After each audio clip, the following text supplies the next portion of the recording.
بسم اللہ الرحمن الرحیم۔ محترم ناظرین، السلام علیکم۔ آج کی ویڈیو میں ہم رسول صلی اللہ علیہ وسلم کی زندگی کی ابتدائی 2 سال بیان دیں گے، جس میں آپ کے والد اور پھر جناب حلیمہ سعدیہ کے حوالے کیا جائے گا۔ اس میں ایک یہودی عالم کا واقعہ بھی شامل ہے جو مکہ آیا تھا جب اسے معلوم ہوا تھا اگر حضرت عبد المطلب کا کوئی پوتا پیدا ہو تو وہ حضرت عبد المطلب کے پاس جائے گا۔ اس نے آ کر اطمینان سے بتایا کہ وہ ایک بار اس بچے سے ملنا چاہتا ہے۔ اس عالم جناب عبد المطلب کے بے چینی دیکھ کر پیغمبر اسلام صلی اللہ علیہ وسلم تشریف فرما تھے۔ آئیے ایک یہودی عالم کو لے آئیں۔ اس کی نظر اس بچے پر پڑی اور بے قابو ہو کر چیخا، یہ وہ بچہ ہے جو اللہ کا آخری رسول ہے۔ اس کی وجہ سے اسرائیل میں نبوت آئی۔ اہل مکہ جو پہلے ہی حضرت عبد المطلب کی غصے سے بھوکھلاہٹ کا شکار تھے، جب ختم ہو گئے، انہوں نے دیکھا کہ آنے والا پادری ان کے گھر آ رہا ہے۔ وہ ان کے لیے خوشخبری لے کر جا رہا ہے۔ جو جادوگر آنے والا ہے وہ صرف ان کی تلاش میں ہے اور ہر آنے والا کوئی نہ کوئی خوشخبری لے کر چلا جاتا ہے۔ کچھ پچن گاتے ہوئے چلے جاتے ہیں۔ عبد المطلب اور اس بچے سے لوگوں میں رشک بڑھ رہا ہے۔ یہ کیسا بچہ ہے؟ مکہ کے سرزمین پر سینکڑوں بچے پیدا ہوئے، لیکن کسی کو اس طرح آزادی نہیں ملی۔ یہ حسد جو شروع سے پیدا ہوا تھا، بعد میں یہودی علماء میں مذہبی مخالفت میں بدل گیا۔ سر عبد المطلب مکہ تشریف لائے تھے، جو مذہب ابراہیم پر ہیں اور تمام رازوں سے واقف ہیں۔ جب اس نے یہ جملہ سنا تو فوراً پیغمبر اسلام کو اپنے گھر واپس لے گئے۔ پیغمبر اسلام کو 4 دن تک پوشیدہ رکھا گیا۔ البتہ چوتھے دن جب دن گزرا تو عرب کا ایک بہت بڑا لکھا اور مشہور شخص سواد بن آیا۔ جناب عبد المطلب نے دیکھا کہ یہودی عالم کی خواہش پوری کرنے کی وجہ ہاشم کے خلاف یہ خبر سن کر پورا مکہ، کم از کم پورا بنو قبیلہ رشک کرے گا۔ اگر کہا جاتا کہ سواد ابن کا رب مکہ کے لیے زیادہ احترام کا مقام رکھتے ہیں، اس نے بچے کے بارے میں کوئی بات کی یا کوئی اعتراض کیا تو اہل مکہ جلنے لگے۔ اس میں مزید اضافہ ہوگا، اس لیے جناب عبد المطلب نے اپنے پوتے کو اجازت دینے سے انکار کر دیا۔ سواد بن کعب اس وقت جماعت کو اکٹھا نہ کر سکے۔ وہ بے چین ہو گئے اور کہا کہ پھر جناب آپ مجھے اس بچے کے پاس بھیج دیں۔ عبد المطلب نے کہا کہ ہاں، یہ میری طرف سے قبول ہو سکتا ہے اور اس کے علاوہ کوئی نہیں ہوگا۔ اس کا مقصد پورا ہو جائے گا اور حسد کا مسئلہ پیدا نہیں ہوگا۔ اسے ساتھ لے کر وہ گوارا کے قریب پہنچے ہی آمنہ کے گھر میں داخل ہوا۔ جب اس نے وہاں پہنچ کر بچے سے کپڑے اتارے تو پورے کمرے میں ایک عجیب قسم کی روشنی پھیل گئی۔ سواد بن کعب ایک تعلیم یافتہ شخص ہے۔ وہ جانتا ہے کہ آخری وقت میں کیا ہونے والا ہے۔ یہ تو ہونے ہی والا ہے جناب، آئیے جھک کر اس بچے کی قدم چومتے ہیں۔ عبد المطلب جب سے کہتا ہے کہ تم گواہ رہو گے اور میں اب سے اس بچے پر یقین کروں گا۔ میں جانتا ہوں کہ اس بچے کی پیدائش تک میں زندہ نہیں رہوں گا۔ وہ شرارت کرے گا، لیکن تم گواہ رہو کہ مجھے اب بھی اس بچے پر یقین ہے، کیونکہ میں جان لوں کہ وہ بنو ہاشم اور پیغمبر اسلام کے علاوہ اللہ کے آخری رسول ہیں۔ اسلام کی پیدائش کے بعد سب سے پہلے ایمان لانے والے سواد بن کعب تھے۔ یہ واقعہ رسول صلی اللہ علیہ وسلم کی ولادت کے چوتھے دن پیش آیا۔ 7ویں دن حضرت عبد المطلب اپنے نواسے سے گفتگو کر رہے تھے۔ چلو عقیقہ کرتے ہیں اور تمام مکہ والوں کو دعوت عقیقہ میں مدعو کرتے ہیں۔ اس وقت کوئی حضرت عبد المطلب جس شخص کی تعریف کی جاتی ہے وہ حضرت عبد المطلب مکہ ہیں۔ سب دشمن بن چکے تھے اور سوچ رہے تھے کہ اگر یہ بچہ بڑا ہو کر اعلان کرے تو کیا ہوگا، اگر آپ نبوت کریں گے تو یہ ہمارے لیے تباہی ہوگی۔ ان حالات کو دیکھو رب کریم اس کا مفہوم یہ تھا کہ پیغمبر اسلام کچھ عرصہ کے لیے مکہ کے سرزمین سے واپس تشریف لے گئے جو تاکہ اگر ان کے دشمن ان کی تلاش میں یہاں آئیں تو وہ ناکام ہو کر یہاں سے واپس چلے جائیں۔ پیغمبر اسلام بہت تیزی سے نجات پا رہے ہیں۔ روایت ہے کہ پیغمبر اسلام آپ نے 2 ماہ میں بیٹھنا شروع کیا اور 15 ماہ کی عمر میں دوسرے مہینے میں دوڑنا شروع کیا۔ اس نے تیر چلانا شروع کیا اور 30 ماہ یعنی 2.5 سال کی عمر میں پیغمبر اسلام وہ نوجوانوں سے کشتی لڑتا تھا اور انہیں شکست دیتا تھا کیونکہ وہ بہت تیز تھا۔ ایک طرف ایجاد کی نبوت تھی اور دوسری طرف یہ مسئلہ بھی چھپا ہوا تھا کہ آنے والے کوئی تلاش کرے گا کہ پچھلے سال 12 ربیع الاول کو پیدا ہونے والا بچہ کہاں ہے۔ اس کے ذہن میں بس یہی ہوگا کہ وہ 1 سال کا بچہ ہے، اب وہ چلنے پھرنے کے قابل ہو جائے گا۔ اگر اس کی نظر پیغمبر اسلام پر پڑ جائے تو وہ اسے نظر انداز کر دے، اور اس طرح بھی بیانات بھی دے جا رہے ہیں کہ جناب آمنہ کو کوئی کام نہیں کرنا پڑتا، حلیمہ کو کی کام کرنا ہے، اور نہ دادا حضرت عبد المطلب کو، کہ جب بھی ہمارا دل چاہے کہ انہیں نہلا دوں اور ان کے سر پر تیل ڈالوں، اگر ہم دیکھیں گے کہ ہمارے سامنے کسی نے نہا کر ہمارے بالوں میں کنگھی کی ہے، تو عام بچے سونے کے بعد جاگتے ہیں، ان کی آنکھوں میں مٹی وغیرہ ہے، اور جب وہ نیند سے بیدار ہوتے ہیں تو ان کا چہرہ بالکل تر و تازہ اور خوش نظر آتا ہے۔ کپڑے بدلنا چاہا لیکن پتہ چلا کہ کوئی اسے نئے کپڑے پہنا کر چلا گیا۔ حتیٰ کہ کھانا وغیرہ کے سلسلے میں جس گھر میں بھی نبی صلی اللہ علیہ وسلم تشریف لائے، اسلام کی وجہ سے گھر والوں کے کھانے کی وجہ سے خطرہ تھا، پیغمبر اسلام نے کبھی حصہ نہیں لیا، اس لیے اب وہ آپ کی پرورش کر رہا ہے۔ حیران ہے، ہمیں لگتا ہے کہ ہمیں کوئی کام نہیں کرنا پڑتا، حالانکہ ہم بچپن کی اس عمر میں تھے۔ عموماً فطری ضرورت کی وجہ سے بچے کے کپڑے خراب ہو جاتے ہیں۔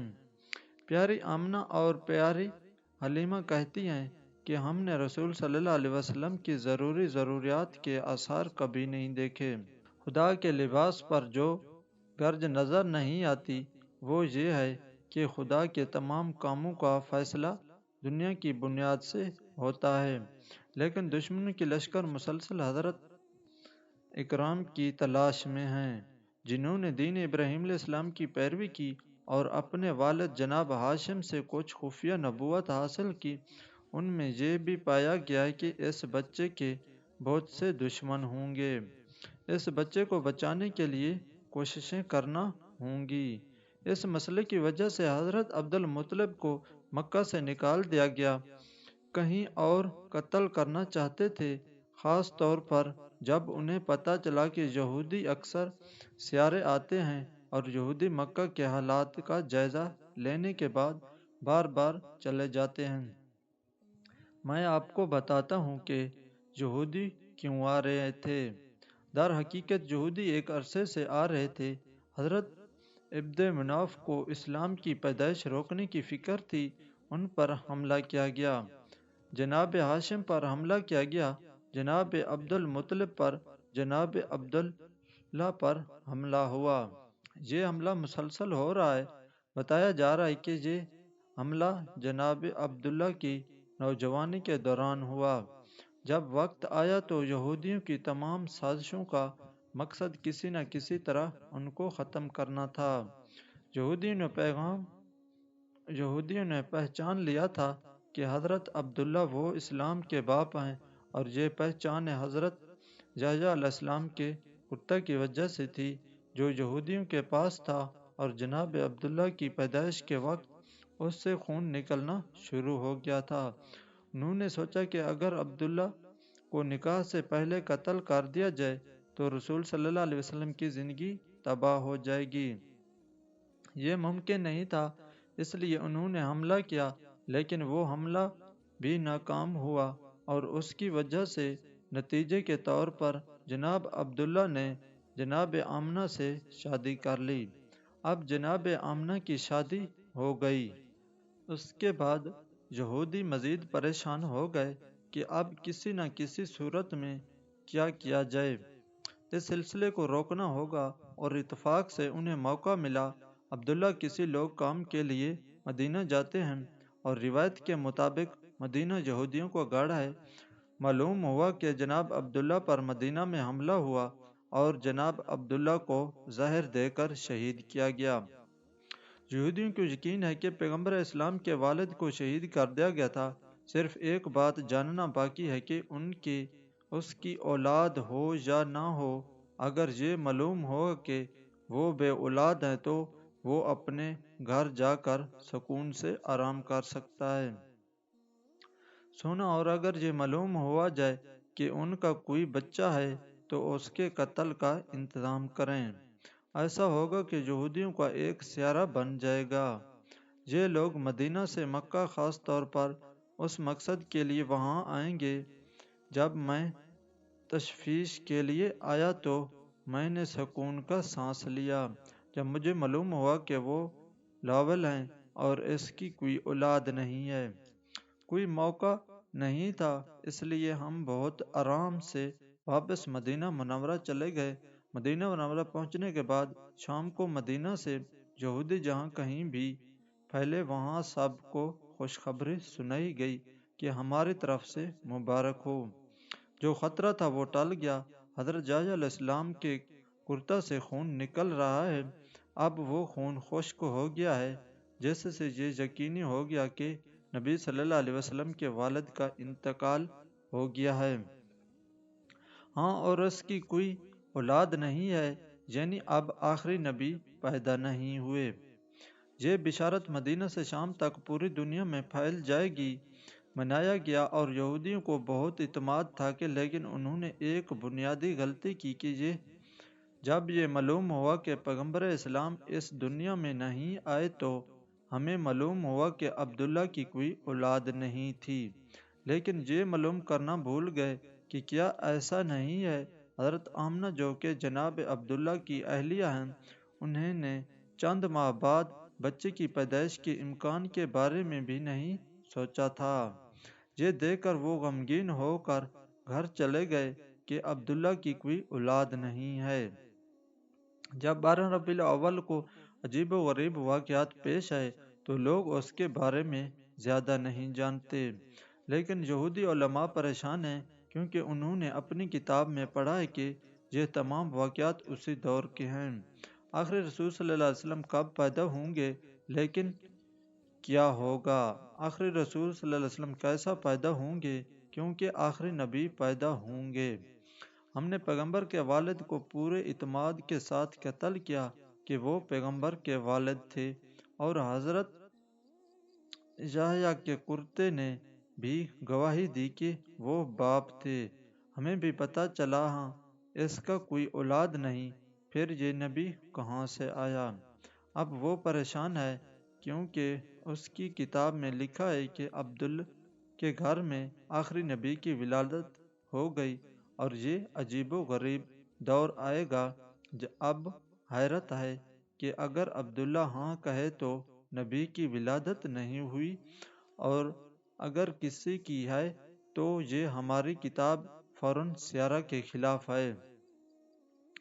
یحییٰ اس کے لیے بنایا گیا تھا کہ وہ مکہ جا کر تحقیق کر سکے۔ جب یہ لوگ مکہ پہنچے تو اس وقت پیغمبر اسلام کو مکہ سے حضرت حلیمہ کے پاس بھیجا گیا۔ منت کو سعدیہ کے گھر میں قتل کیا گیا تھا، اور پیغمبر اسلام کی ولادت کو 2 ماہ گزر چکے تھے۔ اب یہ یہودی پریشان ہیں اور تلاش کر رہے ہیں کہ یہ کون سا بچہ ہے۔ 2 ماہ پہلے پیدا ہوئے ہوں گے لیکن ایسا کوئی بچہ نظر نہیں آ رہا، کسی سے مت پوچھو، کیونکہ یہودیوں نے مکہ میں 2 مرتبہ عبداللہ کے خلاف سازش کی ہے۔ انہوں نے حملے کا انتظام کیا تھا اور اس کے بعد انہوں نے آمنہ کے بارے میں تحقیقات بھی شروع کر دی تھی، رائے شماری کر لی تھی۔ اب مکہ کے لوگ ہوشیار ہو گئے ہیں، خاص کر بنو خاندان ہاشم کے لوگ ان لوگوں پر نظر رکھے ہوئے ہیں۔ یہودیوں سے کوئی نفرت نہیں، کسی سے کوئی پوچھنے والا نہیں۔ اب میں کسی سے نہیں پوچھ سکتا، میں کسی سے نہیں پوچھ سکتا۔ میں ہر گھر کو دیکھ رہا ہوں، میں خانہ کعبہ میں بیٹھا ہوں، میں باپ کی گود میں دیکھتا ہوں، لیکن کوئی 2 ماہ کا بچہ نظر نہیں آتا۔ وہ ناکام لوٹے اب آتے جاتے ہیں اور مسلسل چھان بین کرتے رہتے ہیں، لیکن ان کی تحقیقات ناکام ہو رہی ہیں، کیونکہ پیغمبر اسلام اس وقت مکہ سے باہر تھے۔ تاہم جب پیغمبر اسلام کی عمر 1 سال کو پہنچی اور پیغمبر مشکل میں تھے، اس وقت بھی یہودیوں کا سیارہ مکہ ان کی توجہ میں تھا۔